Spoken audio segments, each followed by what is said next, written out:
Hi everyone, and welcome to this video on answering ANALYSE questions for QCAA Economics External Exam. Really focusing here on the idea of the writing structures and strategies. Okay, now in this short clip, we're going to look at two questions. We're going to look at the 2020 paper. I'm going to look at question 12 and the 2021 paper. And we're going to look at question 11.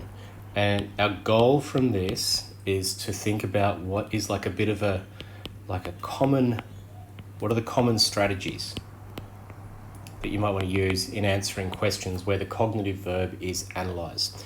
So pause the video now, get yourself the exam paper and the marking guide.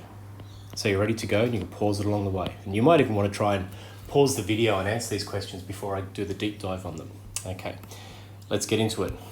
Okay, so 2020 EA. Question here, question 12 was worth 9 marks. The marks always gives a bit of an idea, give a bit of an indicator. The question is down the bottom, it's a bit small. Analyse the data and economic information to explain, so analyse and explain the impact, another word for impact would be effect, on the household sector, stakeholder, of a 75 basis cash point rate decrease from the current cash rate, ceteris paribus. Provide 2 reasons. Okay, so it's a monetary policy question. It's monetary policy. So we have to analyse. So the first step whenever we analyse, when we start to think about our writing structure and strategies over here on the left, step 1, you kind of got to know, we use these terms like identify patterns, similarities, differences and trends. But basically what we're asking you to think about is what is going on? What's going on in the economy at this point? Because what we see that the government's thinking about a 75 basis point cash decrease. Now that's a big drop. That's a big down, okay? But usually the cash rate moves in 25 basis points. But the first step here, back to our analyse structure. What is going on in our economy? Okay, now you've got 3 pieces of data on this one here. Let's look at it. Let's look at business confidence. Business confidence, it's an index graph, knowing our data, and it gives us years 1 to year 5. Okay, and new vehicle sales is a quantity, and it gives us year 1 to year 5. And there's a big number pushed up the top there. Usually the number, if there's something like that, you got to kind of really think to use those ones. So when you're breaking down your data sets, think if they give you a number like that, think to use it. RBA, current cash rate is 3.5%. So we've broken down our data a bit. Let's look at the trend in business confidence. And what we're thinking about here is whenever we think monetary policy, we're not really probably not too fussed about year 1 or year 2. We're probably really focusing on these last couple of years of economic activity. We'd look at the historical trends. But so for instance, you see car sales. Car sales rising, and then they dropped. Business confidence was down, and it's rising. Consumer confidence down, and still down. Okay, let's put a little highlight there. We see here that there are trends. Here we see a trend, but we actually see at the end, we're starting to see a difference. So just breaking down our data. Here we see in the new vehicle sales, we see the increase up to 1350 and then a drop. Okay. Now the beauty of an index graph for Queenslanders apparently is 0 to 10 or 0 to 20. That usually equals the percentage change. So you can actually run your percentages off that pretty quickly. Okay. Over on the right hand one here, we'd want to try and think about, we've gone from a quantity of 1350 to a quantity of 1000. I'd probably want to think about some percentages on that there. You may want to do a percentage on this one too, what's happened beforehand. Okay, so when we analyse stuff, we've broken down our data a bit, we've had a look at it, and we can see the question says, analyse the data to explain the effect or the impact on the household sector of a drop in the cash rate. Essentially is what it's saying, ceteris paribus, so nothing else is going to change. Just go on what we know here now. So what's going on is potentially we're in an economy where business confidence seems to be going pretty well. Consumer confidence is still falling, so households still not sure about the future of the economy. And that's also verified in new car sales. New car sales are down from 1350 to 1000, okay, in the last year. So we're seeing that in the last 12 months a pretty significant change. Step 2 in analysis is using the data to justify your idea. So our general overall position is that consumer confidence seems to be on the wane, right? That's our first thing there, as opposed to business confidence, okay? If you have, always with data, if you have like the business confidence and consumer confidence, that first graph there, always with that one there, try and break down both of the variables, okay? Make sure you break down both variables, don't leave them untouched. Okay, you've got to really consider every variable in a graph. Okay, so then quantify and calculate. Use the data to justify your idea. This is where you do things like the range, the numerical value range, and percentage change. I like percentage change because it helps to distill everything down to a comparable level. Okay, always this point here, I think maybe you might want to think about what's causing it. You might want to think about any economic models and any theory, okay? So we're seeing consumer confidence down. We don't know anything else going in the economy, but we know the Reserve Bank's going to react by dropping the cash rate. Okay, so now at this point, just looking at the data that's there, at those first two data sets, business consumer confidence and new vehicle sales, I can now make an inference, I can make meaning, okay? Households are not spending. Household economic activity is down, okay? Now, I can't really figure out why it's happening, but I do know the effect of it would potentially be we're going to see that the economy is starting to go into a contraction. Okay, we're going to be in a contraction. Just that AD formula stuff. Just that AD. We're just going to see that C function start to drop. And so we're seeing here this idea about the cash rate change. Okay, so you can kind of say, well, that's probably what's happening here. This is why it's contractionary, because consumption's down, okay? That's justified by new business sales. So then we got to think about two reasons to justify your answer. And here we want to think back to our stakeholder on this question. Okay, we've broken down our data. We've done some discussion of the range, the differences, the similarities, the trends, the patterns, etc. We've quantified and calculated. We've made some meaning. So at this point here, what would and this is where you need to pause it for a second, have a think for yourself. Thinking question is, what would be the effect of that 75 cash rate decrease from the current cash rate, ceteris paribus? What would be the effect on consumption? What would likely be the effect on consumer confidence? What would likely be the effect on new vehicle sales?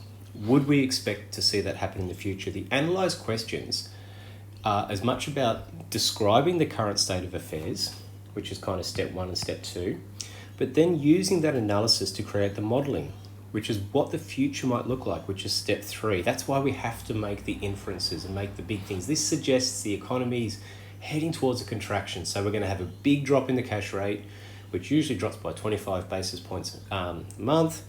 And we're going to do a big 75 basis point drop. We're going to drop it from 3.5 down to, what's that going to be? 75, down to 2.75%. How would that flow back through the economy? Okay, so if you go through that process, maybe pause it here and write yourself a response. Give it a go. And moving on, here's our marking guide. Okay, and let's just break down these parts here, 1, 2, and 3. Where would we use 1, 2, and 3? So the confidence identifies, we see here that there's 1, okay, identifies decreasing consumer confidence yet increasing business confidence over the year. Okay, that's 1. We can also see 3 there. Oh, that's 3, isn't it? That's 1 there. I'll put that like that. Okay. Now, I would also have done some calculations in there just to be sure. Always do the calculations to be sure. Okay, let's look at the response for new vehicle sales. So I would have got a 3 for that. I reckon you could have got a 3 for that. The response for new vehicle sales. Calculates new vehicle sales have decreased by 26%. If in doubt, calculate. If in doubt, calculate. Here we see point number 2 and point number 3 makes a valid inference about new vehicle sales. It kind of discusses how it links. Okay, now the final one here identifies the decrease in cash rate to 2.7% is significant. That's a big thing to pick up on. That's really high level economic thinking there. And you know, whether or not you do it in the pressure of the exam, that's going to be like challenging. Sometimes pick up on those little really granular details QCAA asks you to. But you could have given 2 reasons on explaining the impact on household sector. Okay, that because it says that in the question, so you know you've got to do it. And there's some examples there in the sample response of how those might look. But even if you just quantified the drop in the cash rate and explained the household, you'd still be on, say, a 3, okay? So all of a sudden, we're on a score of like 8 out of 9 or 9 out of 9. If you got that last little, that significant part there, you would have got 4 for that, okay? But I'm telling you now, folks, isn't it? 8 out of 9 or 9 out of 9 feels heaps better than getting say 4 out of 9, 5 out of 9. And essentially, identifying the patterns and trends, similarities, differences, quantify and calculate, inferring, making meaning is important. Okay, let's look at a second question. This was from the 2021 EA. We're going to use the same structure, the same targets for ourselves of 1, 2, and 3. Analyse sources 1 to 3 in the stimulus book to explain the impact of electricity prices, once again, impact, the effect of electricity prices on small and medium-sized businesses, stakeholders. Draw a short-term ADS diagram in the space to support your explanation. So we're breaking down the data to explain the impact. Okay, we're going to break down the data to explain the impact. So once again, here's a chance now to pause the video and break down the data yourself. Identify your trends, patterns, similarities, and differences. What's going on? Quantify and calculate, and infer and make meaning. Now, the critical things I'd probably pick up on this question here is energy has started at 100, everything started at 100, and energy is now up to an index of 212, compared to wages at 140 and CPI at 135. Remember, with an index graph, if you go from 100 to 200, it's double. Nice and simple. Okay. Now, I'm going to jump over here to source 3, just because this is how I could fit them on the screen easily. The critical things I pick up on here is that small and medium business, this stakeholder group, constitute, what are those numbers add up to? Add up to 70% of employment, okay? So these guys, these are the big employers, okay? And then the final part there is analysis of small business retail energy bills. Small and medium enterprises comprise more than 60% of the industry value add. So that's the GDP that we get, the GDP rise from production of intermediate goods. That's the value add, the GDP increase we get in Australia from that. So for SMEs, the cost of electricity and gas has significant implications for employment and economic growth. I really like this stimulus, quite good. Significant implications, big effects. Okay, we then say it's going to have big effects on employment, it's going to have big effects on economic growth. Okay, so we've got to now say, how do we use it to explain the impact of electricity prices on small, medium businesses 2014 to 2019? Okay. And as we look through the data, we see the data here starts 2009, there's 2014, there's a big jump there, 2019. Okay, number of business employed. I feel like I've got a good handle on the data. Now, we haven't really thought about what sort of question this is.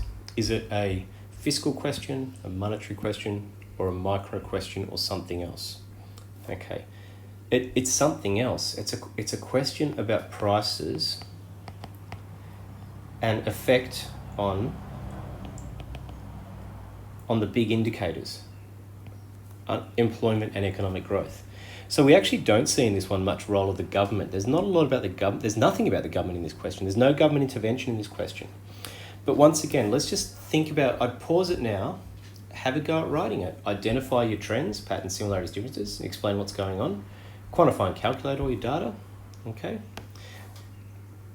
And infer, make meaning. What's the effect? What's the economic theory on this? Sort of talks back to this point here, doesn't it?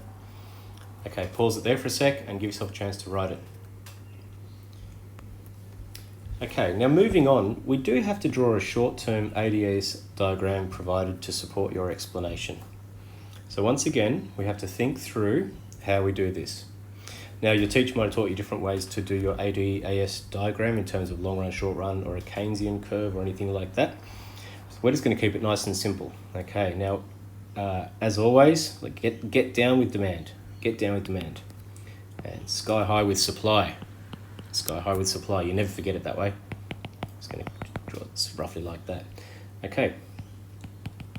Price level.